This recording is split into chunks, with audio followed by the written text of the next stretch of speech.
I think I had one of my best reading months ever, my friends. I had four, yes, four five-star reads in the month of June. Welcome on back, bookworms. My name's Kim, and welcome back to Bookworm Buzz.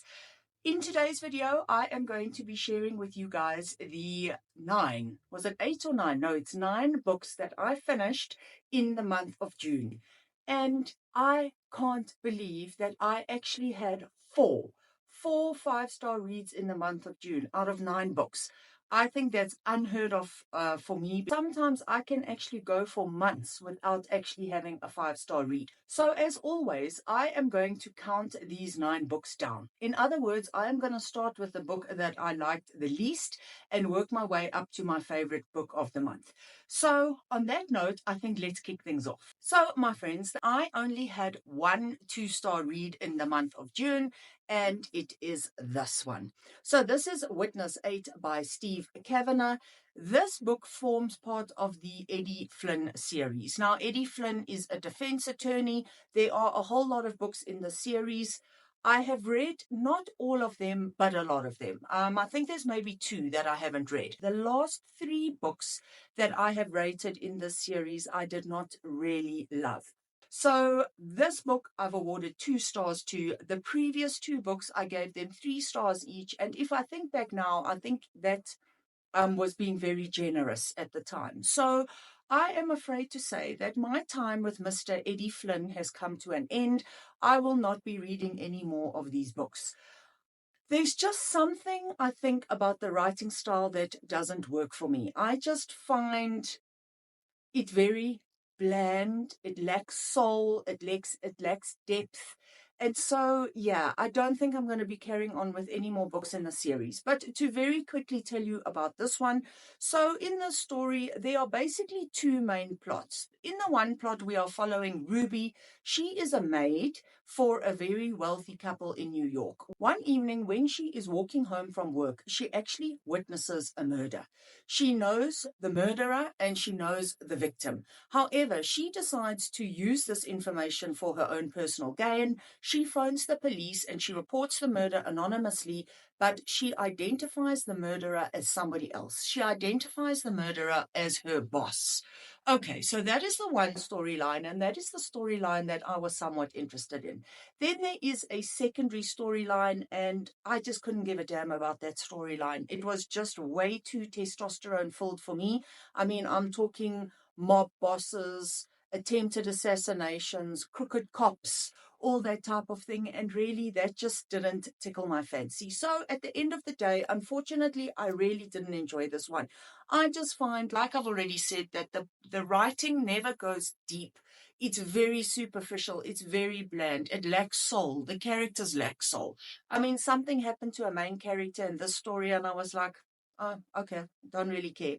So yeah, there's just something about these books, something about the writing style primarily that just doesn't work for me. And so unfortunately, this was 2 stars, and I'm not going to be picking up anything more probably from Steve Kavanagh. Well, definitely not in this series. This defense attorney, Eddie Flynn, and myself, we are done. And I'm sad about that because I do love books that involve lawyers, courtrooms, courtroom dramas. And unfortunately, there just wasn't enough of that in this book. We just had very, very few courtroom scenes. And even the ones that we did have, Eddie Flynn didn't really feature in them. It was more his assistant, Kate. And so, yeah, enough about that. 2 stars. 2 stars from me. Then next up in the month of June and coming in position number 8 for the month is this book over here. I read this one on my Kindle. I also listened to it as an audiobook. So this one is called Stay Awake by Megan Golden. I awarded this one 3 stars. Now, unfortunately, I didn't love this one as much as you know, some other people have, but it was still a fairly decent thriller. It had a very good premise. So in this story, you are following a lady with amnesia. Basically, she has amnesia completely for the last 2.5 years of her life. So she wakes up in a cab. She doesn't know where she is. She doesn't know how she got in this cab. She feels into the pocket of her coat and she has a bloody knife in her pocket. And that is all I'm going to say about that. This is a fairly good thriller. I I didn't absolutely love it. I mean, I liked it. I liked it well enough to award it 3 stars, but it wasn't a huge new favorite for me. I mean, the whole amnesia trope, we have seen it before. I also found that there were some pacing issues. I found the story a bit repetitive, which meant that there were times when it got boring, because obviously each time this woman falls asleep, okay, I didn't mention that. Each time she falls asleep, she forgets. So she has to try and stay awake, hence the name of the book. But obviously, nobody can stay awake forever. So every time she falls asleep, she wakes up not knowing where she is, what's going on, etc., etc. So it was somewhat repetitive. That made it a little bit slow for me at times, and I would start to lose a bit of interest. I do think the book could have been cut down maybe by 50 pages or so just to move the plot along, because at times I felt it wasn't moving enough. But then again, I mean, a 3-star review means that I didn't dislike it. It means that I was okay with it. There were some bad things and some good things. So I think I'm going to leave it there. Not an all-time favorite, but yeah, it was a run-of-the-mill thriller. Then next up is this book called Still Beating by Jennifer Hartman. Now, this is technically a dark romance. The bad news is that a month or two ago, I decided to try some romance novels for the first time. One of them was a dark romance, the other one was not, and I hated both of them. They were both 1-star reads for me. So I went into this book with very little expectation, but I had heard a lot about it, and the blurb really did catch my attention. So this one, the good news is, ended up with 3.5 stars from me. So I really did enjoy this one. Not a new all-time favorite. I mean, there were still things that didn't work for me 100%, but in general, this was a definite improvement on the previous dark romance novel that I read. So basically, in this story, you have Cora and Dean, and they get kidnapped by a serial killer.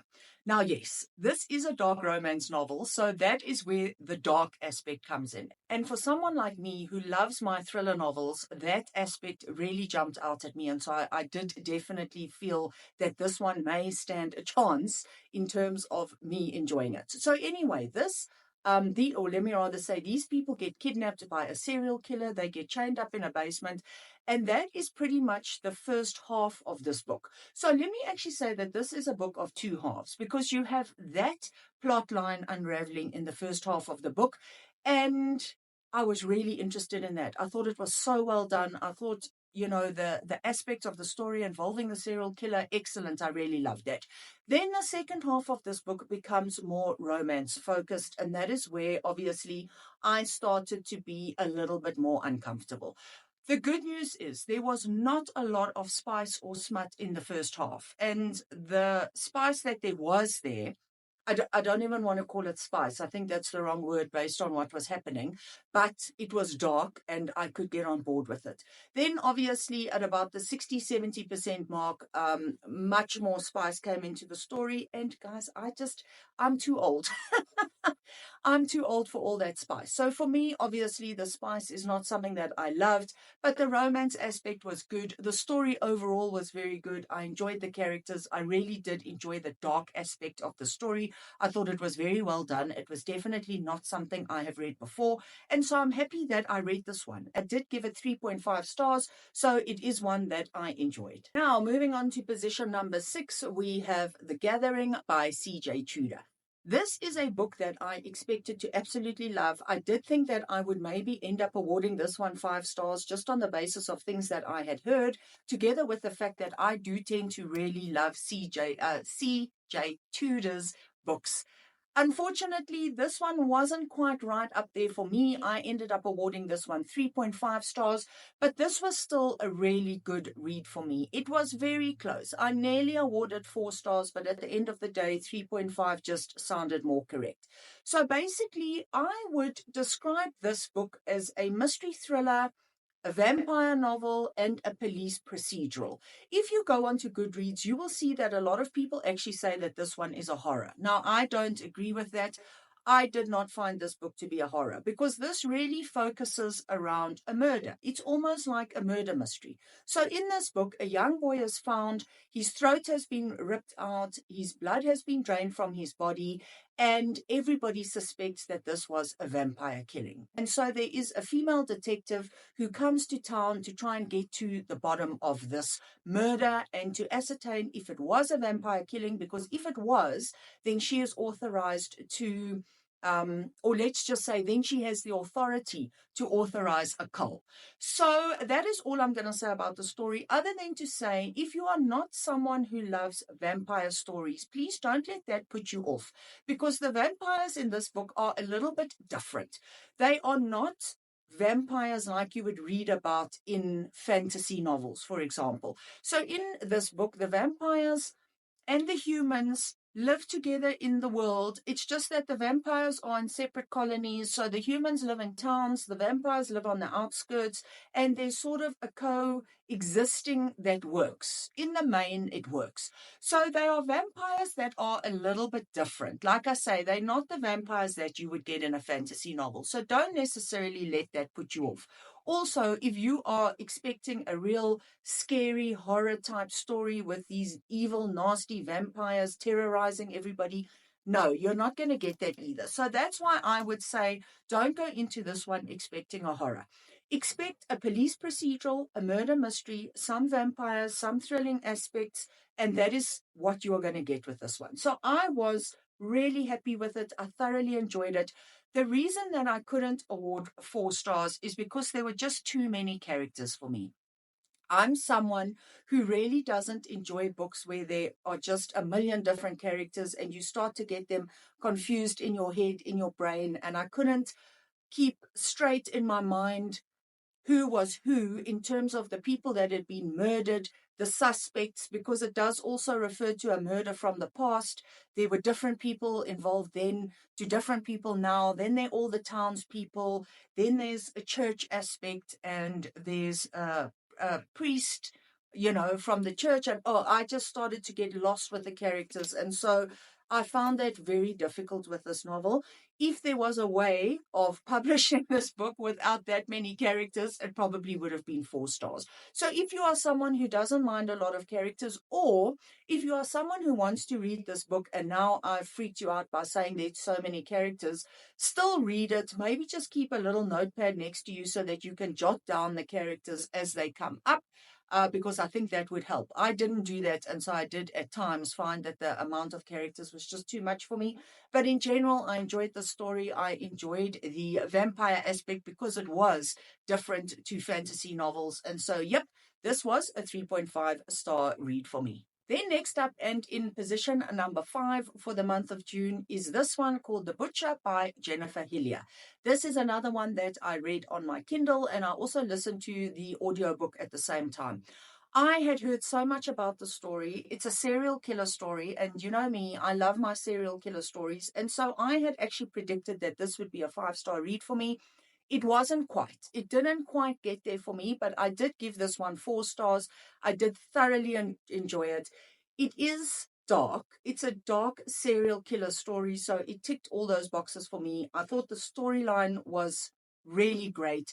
Look, it's much more of a more standard sort of thriller. You don't get huge amounts of twists and turns like you do sometimes with psychological thrillers, but there were a few. And there was one near the beginning of this book that really stumped me. It came out of nowhere. Like I say, it was near the beginning, and so that was fantastic. The twist towards the end was a little bit more predictable for me. I had actually seen that coming. But if you are someone who enjoys serial killer stories, then definitely give this one a go, because this is about a serial killer called the Butcher. He is eventually caught and he is killed by the lead detective in the story. And then basically what happens is we are now following the lead detective and his grandson in the future. So basically he has retired. He's now an old man. He's living in a retirement village. And I'm not going to say more than that because I really don't want to give anything away. But obviously there are flashbacks to the past, to the killings that the Butcher did. And then we also have the modern day settings dealing with the grandson of the detective that actually caught and killed the Butcher. And I thought the story was just so well done.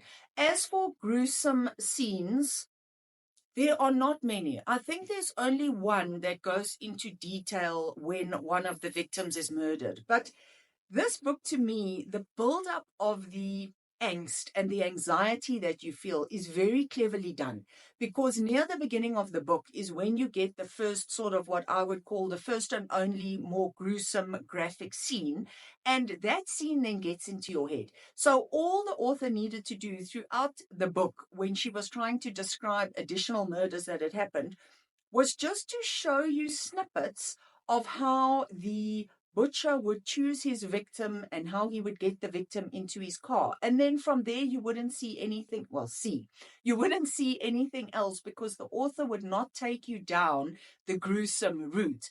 And it reminds me a little bit of the movie Jaws. I mean, that sounds like a strange comparison, but you guys that have watched that movie, the very first Jaws, as in Jaws 1, just that music alone.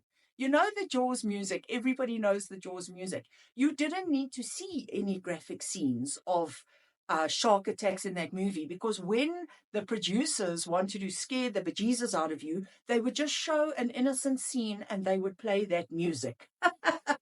And that is a little bit how I think about this book and what the author did here. Is she's given you the scene, she's given you one scene, which is a little bit graphic, and then throughout the book, she doesn't need to give you more, because she just sets it up in your mind in terms of the butcher meeting his victims, and you are freaked out. So overall, thoroughly enjoyed this one. It's a good serial killer thriller story. And so if your tastes do go a little bit dark and you do enjoy your serial killer stories, then definitely pick this one up. And now we are moving on to the 4 5-star reads that I had in June. I'm still flabbergasted that I had 4 of them. But anyway, coming in 4th position for the month, and some of you may be shocked, but I'm going to justify this one in a second, is this book. This is The Boyfriend by Frida McFadden. And now, out of all the Frida McFadden books that I've read, I think this one might be my favorite.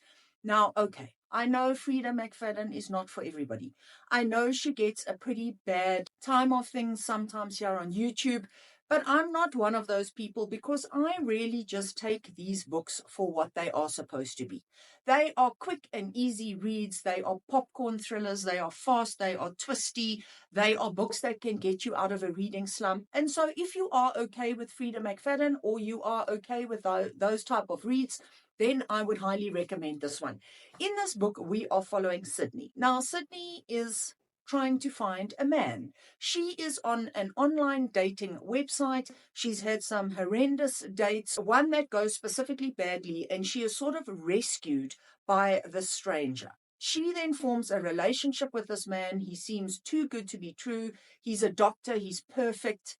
And everything seems to be going really well, until there are a spate of murders in her neighborhood, and these murders are also linked to online apps, or should I rather say to online dating apps.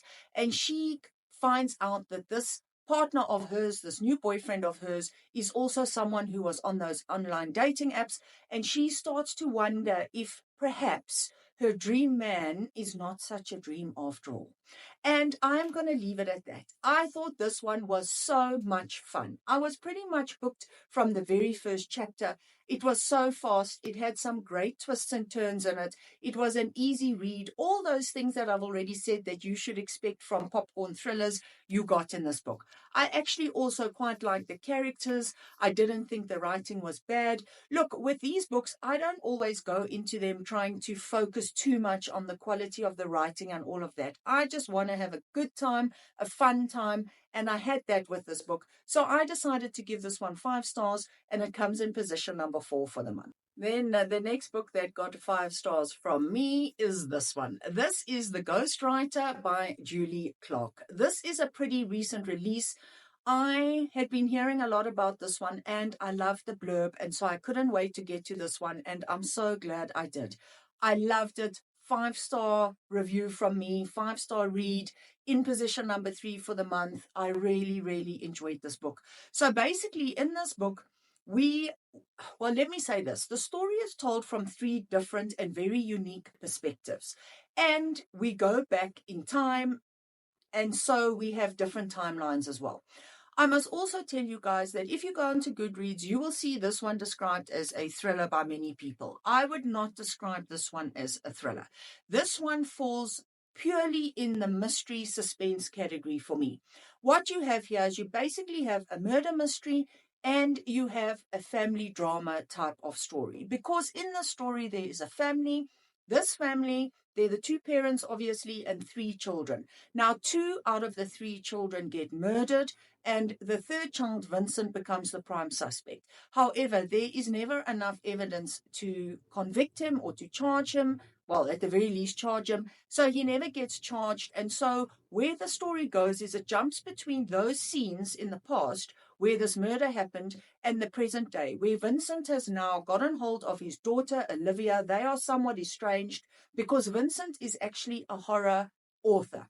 And he is now not well and he wants to write a memoir, and he gets hold of his estranged daughter and asks her if she would write or ghostwrite this memoir for him. And obviously that pulls them back together, and he sort of lures her back by telling her that he is now ready to disclose the full story of what happened back in 1975 and what happened on the day that his siblings were murdered.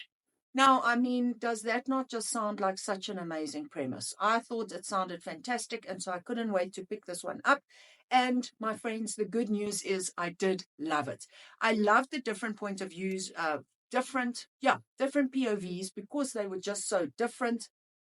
I love the story. I love trying to work out who had in fact killed these siblings. Was it Vincent? Was it somebody else?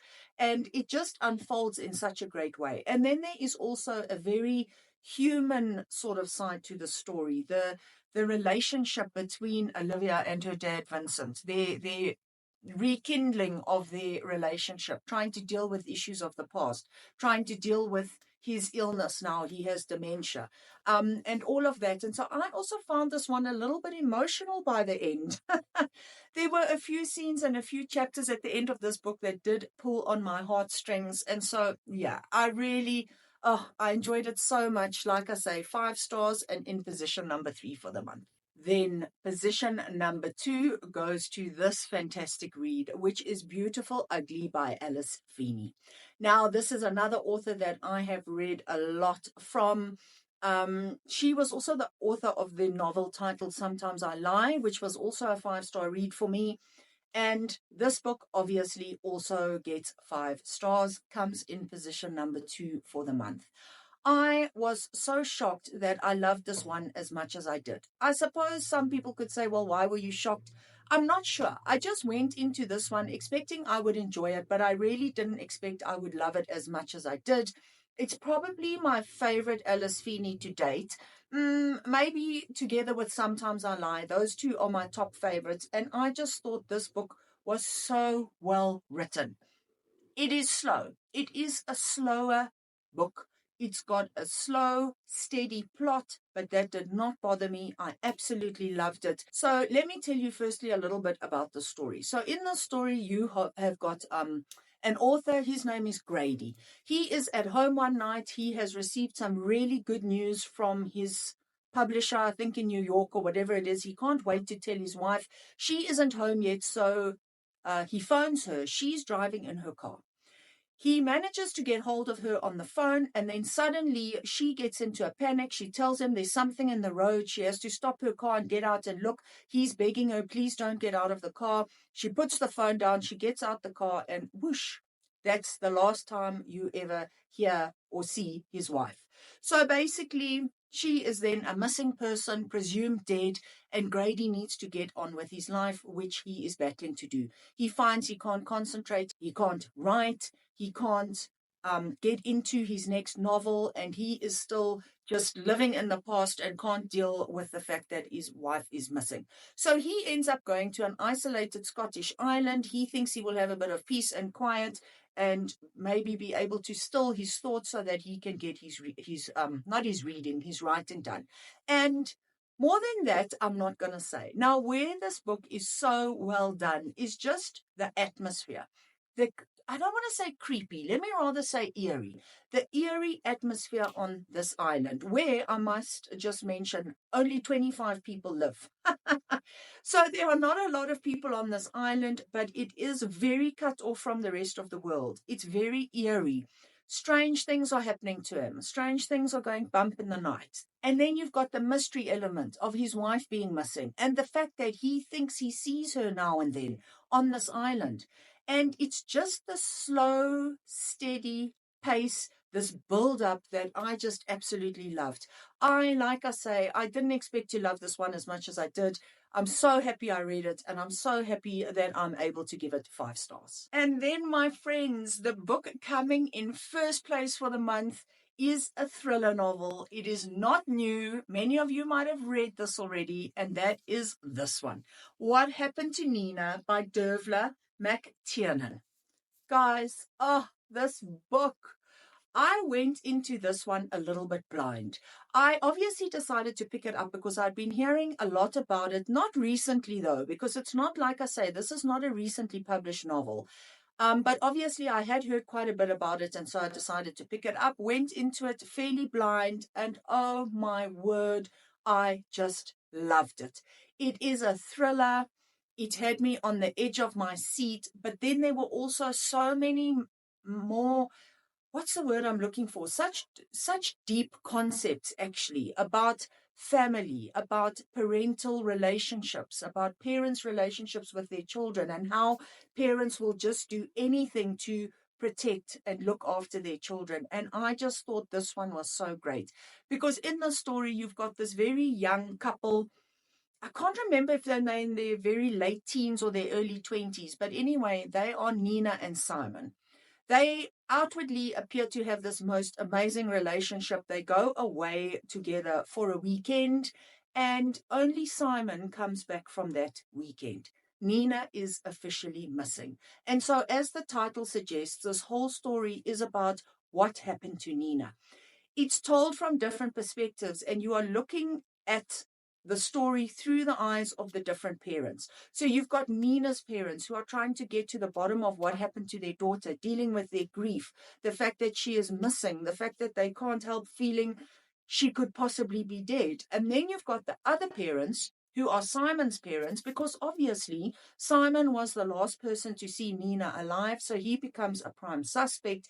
And then you are looking at the story through the eyes of his parents, trying to protect him, not able to in any way possibly believe or comprehend that Simon could have anything to do with the fact that Nina is missing. So obviously they go in guns blazing, hiring the best attorneys to represent him, because clearly he is innocent. And more than that, I actually don't think I'm going to say.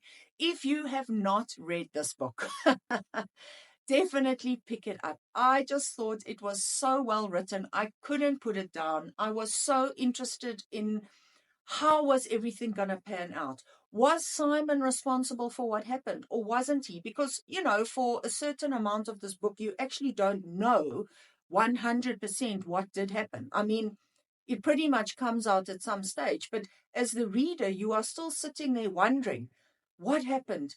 Is what he's saying correct? Did that happen? Or is there something else at play? Or what is going on? So, yes, this was just really a great read. And I loved the ending. There was something that happened in the ending where I just thought, yeah, serves you right. So yes, I really love this one. It's definitely a recommendation from me. If you like the sound of it, if you're a thriller reader, give this one a go. I don't think you're going to be disappointed.